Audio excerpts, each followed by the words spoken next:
Hi, I'm Tessa with Brainrot News, with a few bits of infuriating Trump policy for you to choke on. Today we're diving into the Trump administration's bold new strategy for fixing the federal government, setting it on fire, and then blaming the smoke on liberals. Brainrot the news. Part 1. The Anti-Government Government. In Trump's second term, the White House has embraced a radical doctrine of governance, namely that government itself is the problem, not corporate monopolies or fossil fuel cartels. No, the problem is that someone in a federal office somewhere might be helping someone without funneling the profits to a defense contractor. And so they've launched a systematic scorched earth campaign to dismantle America's public institutions using the blunt tools of budget cuts, mass layoffs, and bureaucratic sabotage. This isn't about trimming the fat, this is about extracting the organs. Guided by the unholy fever dream that is Project 2025, a far-right blueprint that reads like a speed run of authoritarian collapse, the Trump team is purging entire sectors of the federal workforce and replacing them with ideologues, loyalists, and the kind of people who think OSHA is woke. To carry it out, they've set up a ridiculously named agency called the Department of Government Efficiency, or DOGE, because apparently this regime thinks memes are a substitute for policy. What's on the chopping block? Oh, just your healthcare, your education, climate research, disaster relief, food inspections, public broadcasting, foreign diplomacy, and basically the last few threads holding together the concept of a functioning society. Under the guise of rooting out waste, fraud, and abuse, the Trump administration is torching entire federal programs that serve actual human beings, while quietly preserving the ones that enrich the wealthy, expand the surveillance state, and militarize the border. Funny how efficiency always seems to mean letting poor people die a little faster, but let's be clear, this is not budget reform, this is a hostile takeover. It is a radical reordering of society meant to consolidate executive power and obliterate the very idea of public service. The federal government isn't being trimmed down, it's being remade into an arm of conservative ideology, one department at a time. In this episode, we're going to walk you through how this disaster is unfolding. We'll dig into the cuts, the chaos, the human cost, and the legal firestorm erupting across the country, because what's happening isn't a fiscal debate, it's a war on governance itself. And as always, the casualties are real people. Let's break it down. Part 2. Blueprint for Collapse.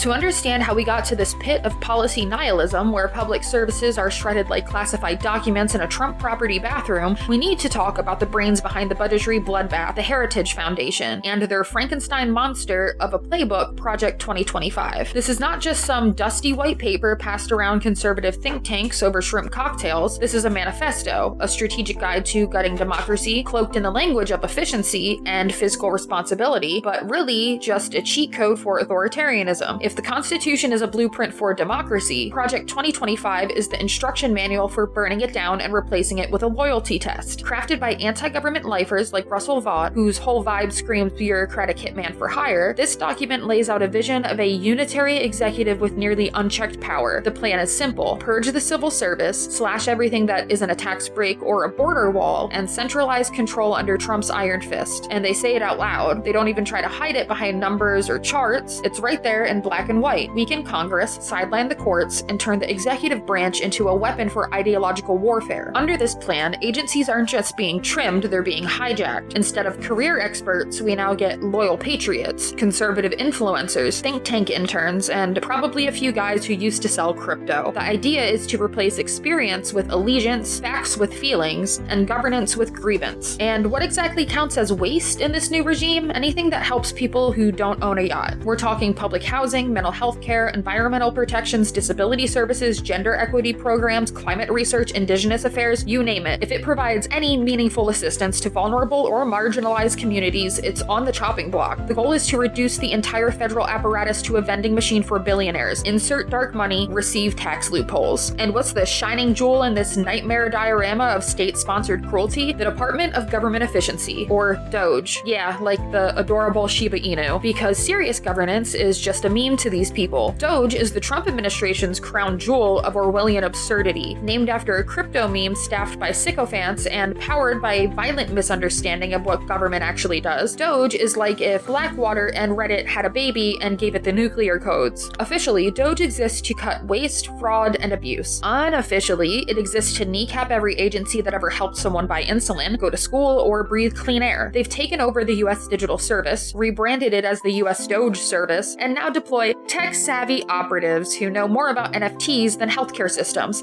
That it's not just absurd, it's offensive. And don't think for a second that this is just bureaucratic tinkering. DOGE is a Trojan horse for tyranny. It's bypassing Congress, ignoring court rulings, and implementing sweeping policy changes by executive fiat. Its budget cuts aren't based on need, evidence, or impact. They're based on vibes, specifically far-right, libertarian, white nationalist vibes. The world's richest man, Elon Musk, is the person in charge of DOGE, because of course he is. Who better to help dismantle the government than a man who thinks labor rights are communism and has the emotional maturity of a Reddit thread? DOGE's mission isn't to make government better, it's to make it gone. They're not interested in reform. They want revenge for every diversity hire, every climate regulation, every welfare check, and every time someone got help from a public institution instead of bootstrapping their way into a casket. What we're witnessing is not just conservative policy run amok. It is an ideology that fundamentally despises the idea of shared responsibility. It is a worldview that sees poverty as a moral failure, public service as theft, and compassion as weakness. And now it's running the country. The results? Predictable and devastating. Programs that provide housing, food, healthcare, and education are all being slashed to ribbons. Federal workers are being fired en masse and replaced with political operatives. And every day, the line between government and cult grows blurrier. This is not about budget cuts. It is about power. It is about stripping away every democratic protection, every check and balance, until the only thing left standing is the executive and the billionaires behind it. And the rest of us, we're expected to survive without clean water, without medicine, without safety nets, and without saying a damn word about it.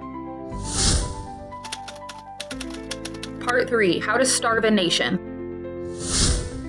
Trump's second-term budget cuts aren't just a number on a spreadsheet. They're a full-on demolition derby where the car is the United States government and the driver is wearing a red hat, blindfolded, and fueled by decades of AM radio paranoia. Let's be clear, these aren't surgical trims. These are ideological amputations. These cuts aren't about balancing the budget. They're about reshaping the nation into a libertarian fever dream where public health is a GoFundMe, education is a private investment, and the phrase climate change gets you audited. First up, the federal workforce, because why preserve a functioning government when you can replace it with YouTubers who've read Ayn Rand twice? Tens of thousands of federal employees, career civil servants who, run the actual government have been purged. Not just laid off, purged, targeted, pushed out with early retirement packages, or just straight up fired in mass layoffs that would make a hedge fund executive blush. One round alone saw nearly 10,000 people axed from workers across Veterans Affairs, the Department of Energy, HUD, and more. These weren't high-paid bureaucrats sleeping at their desks. These were caseworkers,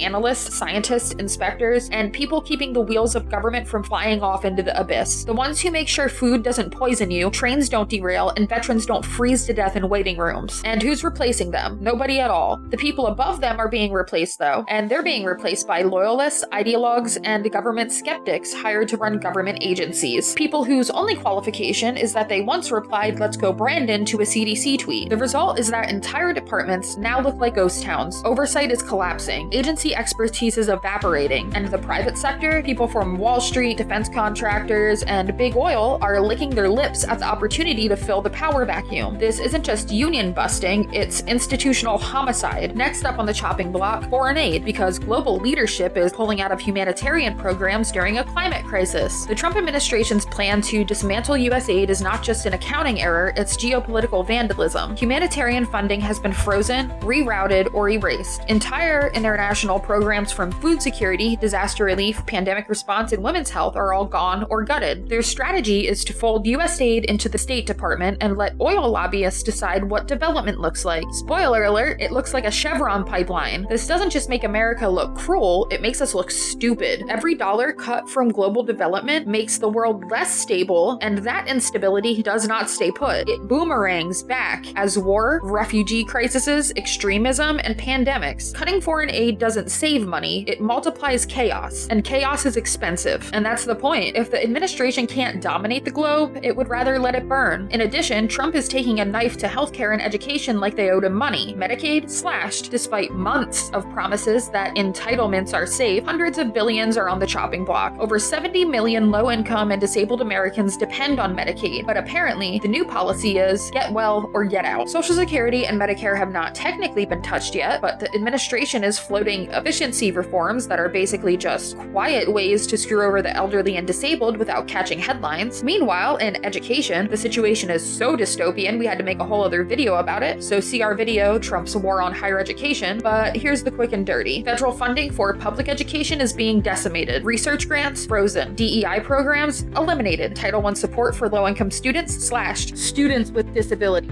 Good luck navigating gutted services and restructured accommodations that amount to nothing more than hollow PR. And elite universities are being threatened with total defunding unless they agree to become fascist think tanks where diversity is banned and every seminar ends with a standing ovation for Henry Kissinger. Now let's talk science, or rather the slow motion destruction of it. The NIH, NSF, and CDC have all been gutted through budget reductions, hiring freezes, and program eliminations that could set back public health and innovation decades. The NIH's new policy to cap indirect research cost reimbursement at 15% is basically a way of saying good luck running a lab unless you're funded by Elon Musk. At the CDC, critical datasets have vanished from public access. Entire programs on disease surveillance and reproductive health are in limbo. The goal isn't just to save money, it's to break the flow of information. And the EPA, NOAA, forget it. Their workforces are being slashed, their missions rewritten, and their leadership handed to oil lobbyists and climate deniers. In some cases, scientists are being reassigned to review existing literature. In other words, stop collecting data, stop publishing findings, and definitely stop telling the public what's in their drinking water. This isn't cost-cutting, it's an epistemic coup. All of this, every layoff, every frozen grant, every dismantled program, it's part of a single, devastating strategy to weaken the state so thoroughly that public service becomes impossible. It's not just about shrinking government, it's about breaking it, and then blaming the people who depend on it for not pulling themselves up by bootstraps they never had to begin with. This is class war by budget line. It's eugenics by attrition.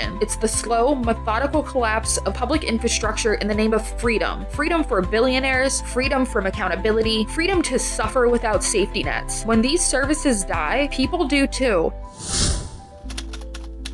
Part 4. Public Services, Private Agendas.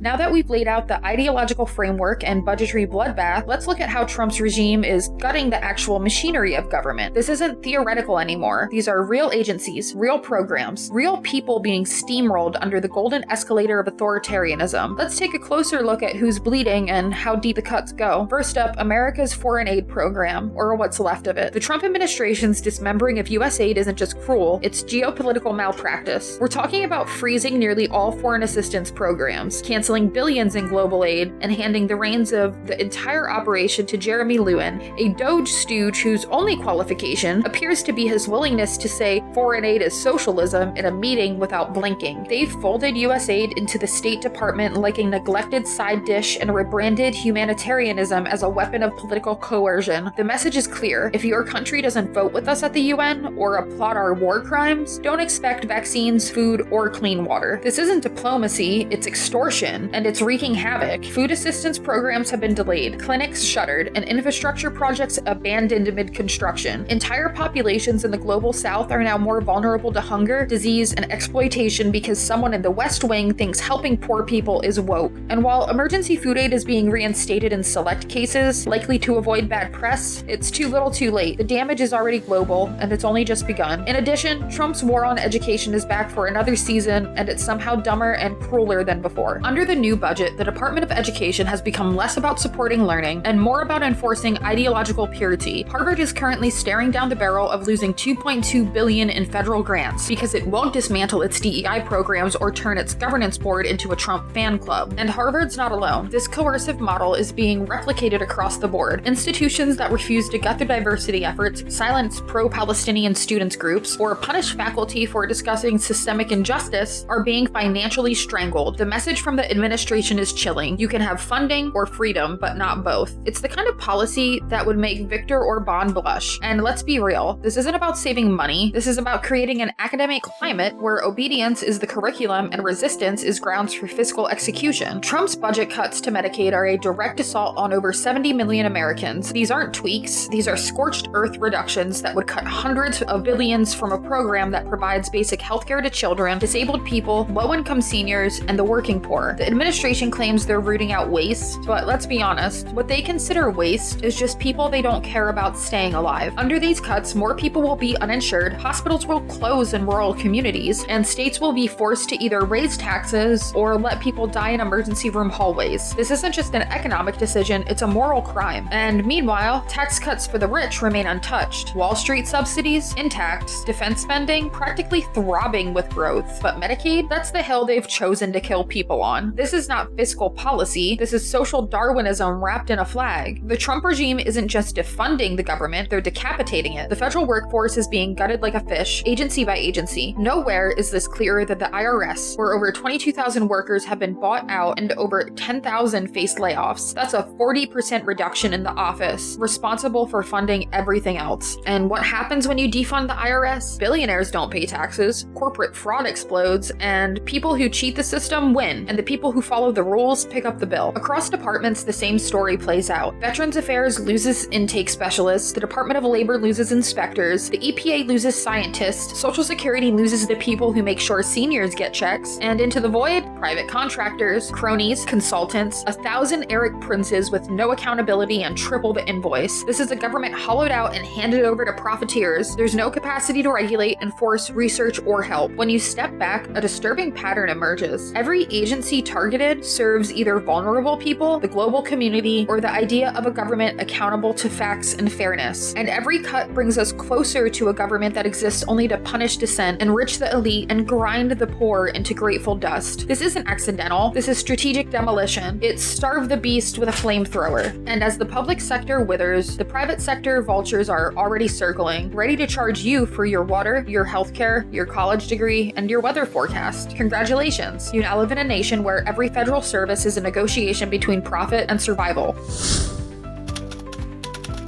Part 5. Resistance on life support.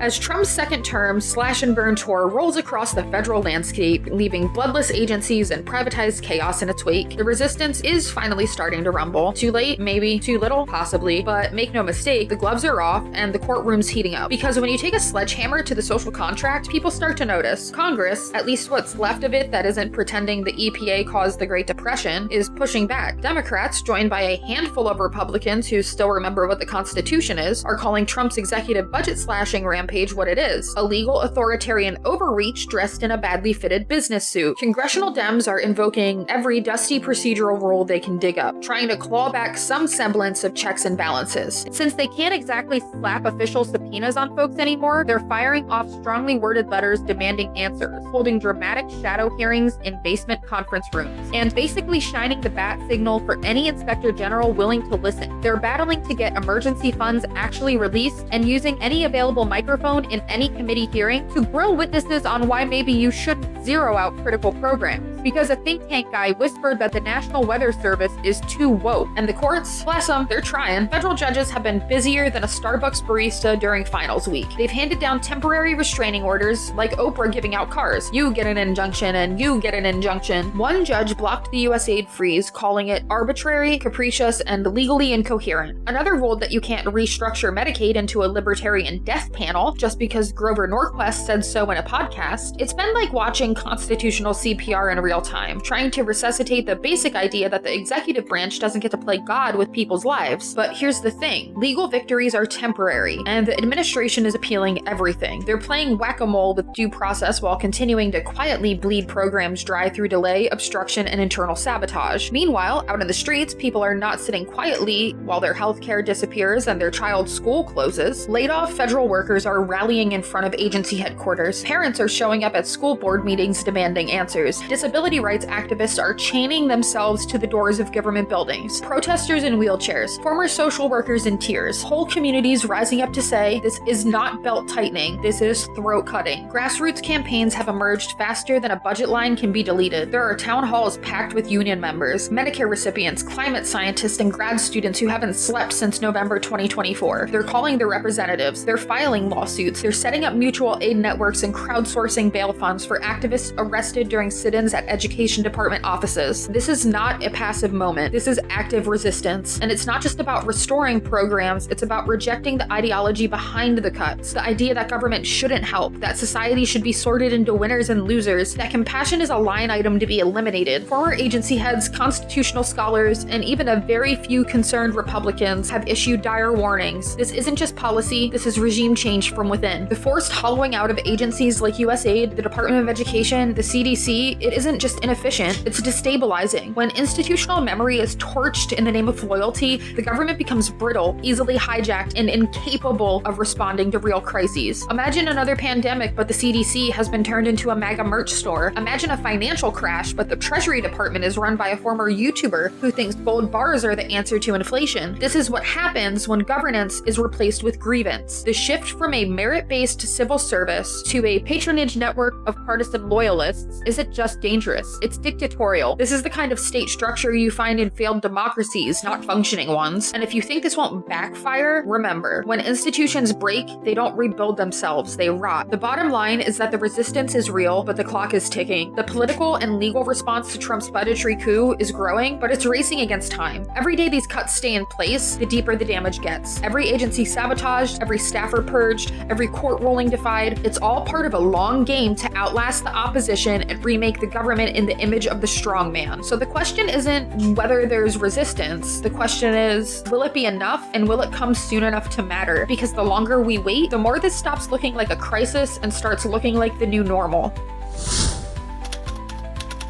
Part 6. Collapse has consequences.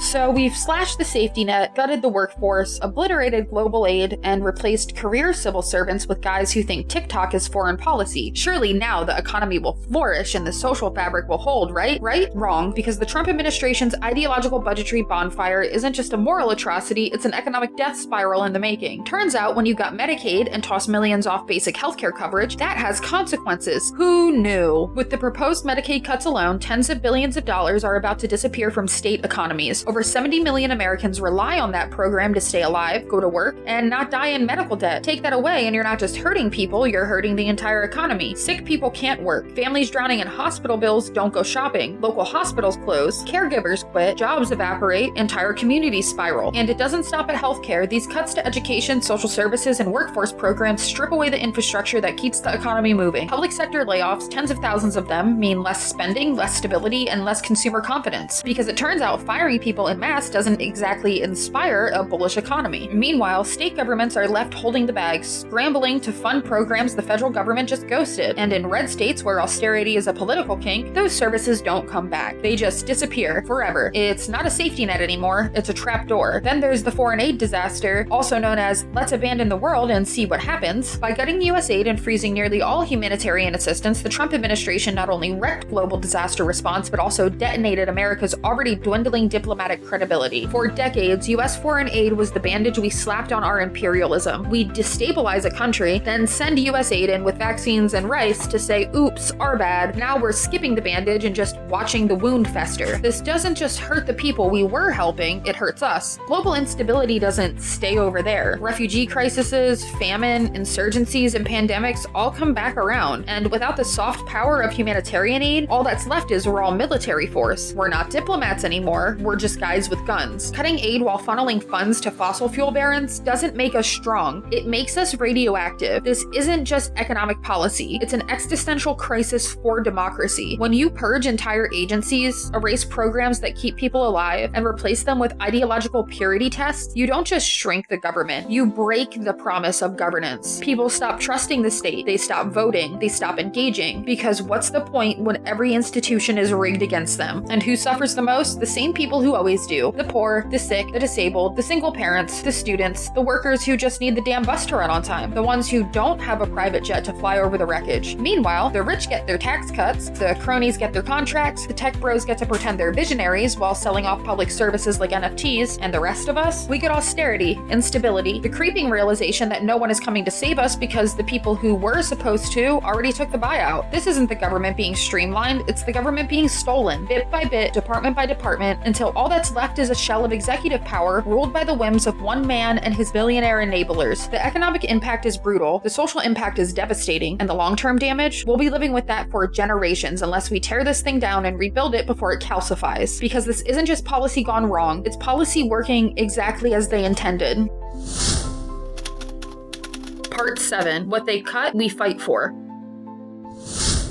So here we are, after the layoffs, the funding freezes, the institutional assassinations, the gutting of Medicaid, the kneecapping of USAID, the ideological siege on education and science, we can finally say it out loud. This is not policy. This is sabotage. This is the methodical dismantling of the modern American state, not to save it, but to replace it with a boot, a megaphone, and a handful of billionaires whispering in the president's ear. The second Trump administration isn't downsizing government, it's hijacking it. Thousands of public servants with decades of experience, gone. Entire programs that kept kids fed, families housed, and communities resilient, axed. Scientific research that could save lives or protect the planet, smothered with a throw pillow made of gaslighting and fossil fuels. And it's not just what's been cut, it's how. Unilaterally, by executive decree, with Congress sidelines and the courts playing defense against an avalanche of authoritarian overreach. This isn't democracy, it's managerial fascism. The result? A government that no longer protects the public, it polices it. That no longer delivers services, it demands loyalty. That no longer serves the people, it serves a movement. One that prizes control over care, ideology over reality, and cruelty over competence. But here's the thing they didn't plan for, all of us. Because while they were busy gutting the system, they forgot the system is full of people. Angry people, laid off workers, teachers, parents, nurses, students, organizers, scientists, disabled folks, people who actually need a functioning government and are damn tired of being told they are the problem. This is a moment of crisis, but it is also a moment of clarity, and clarity demands action. So here's what you do. Get loud, talk to your friends, your coworkers, your community, explain what's happening, not in policy terms, but in real terms. Tell them who's losing their jobs, who's losing their coverage, who's losing their chance to survive. Hit back politically. Call your representatives. Demand public hearings. Demand legal action. Demand a government that works and a president that can't unilaterally torch your healthcare. Support the fighters. Donate to legal funds, to mutual aid groups, to unions and grassroots organizations fighting to protect public services. This war isn't won in think tanks. It's won in classrooms, clinics, picket lines, and courtrooms. Organize, form networks, build coalitions, host teach-ins, stage walkouts, chain yourselves to the doors of the agencies they are trying to erase. Let them know if they want to dismantle the people's government, they'll have to go through the people. Do not wait for the next election. Do not wait for someone else. If we treat this as just another policy debate, we have already lost. This is not a debate, it is a power grab. And the only thing that stops a power grab is power that fights back. So fight, not just for programs, not just for policy, but for the single parent choosing between rent and insulin, for the disabled veteran whose claims won't get processed because the VA office is now run by someone who thinks trauma is a weakness, for the teacher who doesn't know if her paycheck will come, and the student who doesn't know if her future is even possible. Fight for every person who stood in line for public housing, for healthcare, for school lunches, for anything to be told that's been cut. Fight, because these services weren't just line items, they were lifelines. And cutting them is not just cruel, it is erasure. This is not about left or right. This is about whether your government sees you as a person or a problem, whether you are protected or punished, whether democracy means something or not. Because when they slash the safety net, they're not just tearing pages out of a budget, they're cutting into the fabric of lives, of futures, of hope. And we owe it to each other not to let that happen in silence.